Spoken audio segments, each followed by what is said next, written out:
ক্লাসে ছিলাম, তো এখন আমাদের কোচিং শুরু হয় নাই। যারা হচ্ছে এমটিতে খারাপ রেজাল্ট করছে তাদেরকে মিস সাজেশন দিতেছিল যে এগুলো পড়ো। হঠাৎ করে একটা অনেক জোর বিকট শব্দ হয়েছে, মিস সবাই কান ধরে ফেলছে, মিস অনেক তাড়াতাড়ি করে কান ধরছে।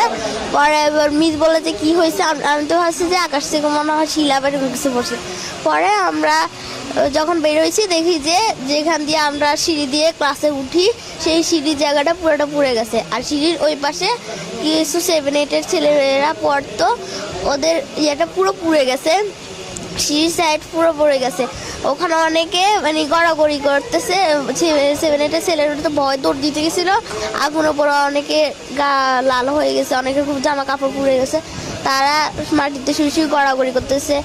আমাদের লর্ড মিস বলতেছে যে তো আমরা সিঁড়ির দিকে দৌড় দিতে, আমরা ভাবছি যে মিস যেটা বলছে এটাই ঠিক। আমরা সিঁড়ির দিকে দৌড় দিছি, আর মিস বলছে আগুন নিভে গেছে, ধোঁয়া উঠতেছে।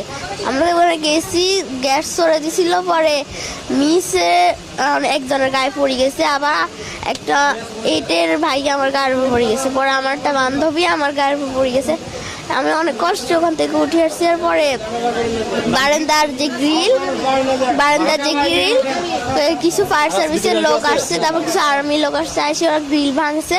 ভাঙার পর আমাদের ওখানে ট্রান্সপোর্টের যে গাড়ি রাখা হয় ওখানে একটা গেট আছে, গেট ভাঙে গেট হচ্ছে জানলার সাথে যে লাগাই দিয়েছে যাতে সিঁড়ির মতো করে যাওয়া যায়। পরে 7-8 জন মিলে নামাইছে।